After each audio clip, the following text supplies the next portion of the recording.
전국금속노동조합은 1일 오전 11시 서울 서초동 법원 삼거리 앞에서 현대자동차 주식회사 정의선 대표이사의 가처분 신청을 받아들인 법원 규탄 기자회견을 개최했다. 금속노조는 법원은 노조 탄압하지 말라, 노조 가입했다고 일자리 빼앗지 말라는 표현이 허위사실이며 현대차의 인격권을 현저하고 급박하게 침해한다고 보아 현대차의 가처분 신청을 대부분 받아들였다. 현대차 국내 영업본부 앞에서는 판매연대 조합원들이 현대차와 대리점주에게 겪은 노조 파괴 피해 사실에 대해 한마디도 하지 말라는 것이다. 납득하기 어렵다. 표현과 집회의 자유를 심각하게 침해하는 결정이라고 밝혔다. 금속노조는 판매연대 조합원들에게 노조 탈퇴를 강요하고 응하지 않으면 계약을 해지해버렸던 현대차 대리점주들은 말합니다. 노조 가입 여부를 현대차에 보고했다. 현대차 임원이 노조 탈퇴서를 기다린다. 대리점주들의 녹취록을 비롯한 진술 증거가 여럿 나왔고 언론 보도도 수없이 있었습니다. 노조 파괴를 자행한 대리점주들은 부당 노동행위 유죄 판결을 받았다고 전했다. 노조는 그럼에도 현대차는 아직까지 아무런 법적 책임을 지지 않았습니다. 자동차를 판매하는 노동자를 개인사업주로 둔갑시키고 대리점주를 통해서 노조 파괴를 실행했기 때문이다. 특수 형태 근로종사자와 간접 고용이라는 노동법의 두 사각지대를 노려 교묘하게 범죄를 실행했기 때문이라고 주장했다. 현대자동차그룹은 대부분 불법 파견 판결이 난 생산부문뿐만 아니라 판매 영역에도 정규직 영업사원이 근무하는 지점과 간접고용 비정규직 노동자가 근무하는 대리점으로 약 50-50으로 이원화해 운영하고 있다. 이들 간접고용 비정규직 노동자는 개인사업자라는 특수고용 종사자이기 때문에 근로기준법이 적용되지 않는다. 현대자동차를 팔더라도 현대차와는 아무 상관이 없는 별도 법인 업체인 것이다. 대법원 판결로서 노동조합법상 근로자라는 판결을 받았지만 그것은 현대자동차가 아닌 대리점 사장과 교섭하라는 판정이었다. 하지만 의아한 것은 대리점 소속이지만 모든 것의 결정권자는 현대자동차다. 현대자동차의 승인 없이 대리점에 입사할 수도 없다.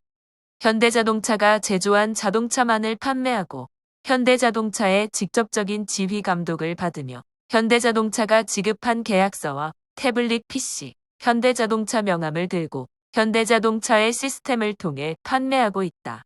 부진하면 원청에 끌려가 부진자 교육을 받고 그 밖의 교육과 업무감사 역시 직접 원청이 진행한다. 업무 지침 위반으로 적발되면 원청에서 직접 징계를 한다. 시작부터 끝까지 원청의 현대자동차의 지시감독 하에 있다. 대리점 소속 카마스터들의 임금은 판매 수수료가 유일하다. 차를 한 대도 못 팔면 수입도 0원이다. 10년, 20년 일해도 퇴직금 한 푼 없고 4대 보험도 없다. 심지어 당직 식대도 없다. 현대자동차 사례처럼 이런 형태로 정해지면 비정규직도 아니기 때문에 비정규직법에서 자유로운 상태에서 2년 이상 근로자들을 사용할 수 있고 고용에 대한 부담도 없다. 현행 비정규직법에 따르면 기간제 비정규직은 2년 이내로만 사용할 수 있고 파견제 비정규직은 대통령이 정하는 32개 업종에 2년 이내로만 사용할 수 있기 때문이다. 이러한 불합리한 처지를 바꿔보고자 2015년 자동차 판매연대라는 노동조합이 만들어졌다. 그러나 노조를 만들자 원청인 현대자동차그룹의 노조 탄압은 가혹했다. 현대자동차와 전국의 대리점 대표들에게 단체 교섭을 요청하였지만 돌아오는 대답은 수백 명의 조합원 해고 통보였다. 이런 가운데 최근 현대자동차는 전국의 370개 대리점 중 1년에 40여 개 대리점을 순차적으로 강제 폐업시키고 있다는 의혹도 나오고 있다. 이유는 동일한 장소나 인근 장소에 2에서 3개월 내 똑같은 대리점을 출점하기 때문이다. 그 후 노동조합에 가입하지 않은 비조합원은 전원 고용승계를 해주고 노동조합에 가입한 조합원은 7년째 한 명도 고용승계가 되지 않고 있다. 이대로 간다면 3년 안에 노동조합 조합원은 모두 해고되어 노동조합이 소멸될 것이라는 우려가 나오고 있다. 절박한 상황에 내몰린 자동차 판매 연대지회는 올해 5월 3일부터 삼성역 3번 출구 현대자동차 국내사업본부 앞에 천막을 치고 조합원에 대한 보복적 고용승계 거부 규탄과 고용승계를 요구하며 천막 농성 투쟁 중이다.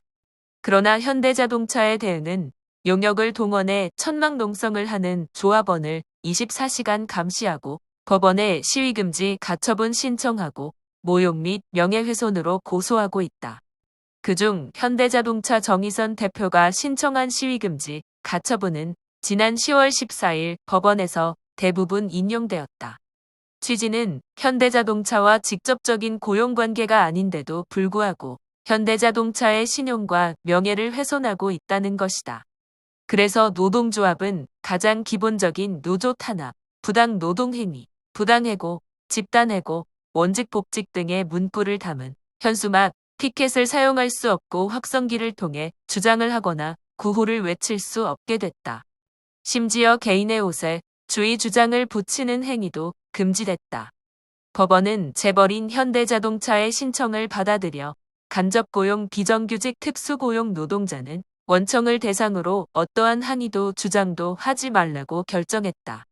금속노조는 서울중앙지방법원은 간접고용, 특수고용 노동자들이 직접적 고용관계에 있지 않다고 보고 노조 탄압, 노조 파괴, 부당 노동행위, 부당해고, 강제 폐업이라는 표현을 사용하지 말라고 했다. 원청인 현대자동차가 시작과 끝까지 모든 것을 결정하는 실제적 진실을 외면한 것이다. 또한 법원 가처분 결정의 가장 큰 문제점은 간접고용, 특수고용 노동자들의 원청에 대한 유일한 투쟁의 무기인 헌법상의 기본권인 집회 시위의 자유, 표현의 자유, 노동세권을 빼앗아 간다는 것이다. 헌법이 모든 국민에게 동등하게 적용되는 것이 아니라 간접고용, 특수고용 노동자들에게는 차별적으로 적용될 수 있다는 것이라고 지적했다. 금속노조는 위의 집회금지 가처분 결정에 대해 분노를 금할 수 없다. 간접고용, 특수고용 노동자들의 조건과 처지를 외면한 재벌 중심, 원청 중심의 편향적 결정이며 헌법상 기본권을 침해하는 위헌적 결정이다. 가처분 결정에 의해 우리의 투쟁은 좌절될 수 없으며 이후 이의 신청과 함께 원청의 사용자 책임을 위한 노조법 2조 개정에 더욱 매진해 나갈 것이라고 밝혔다.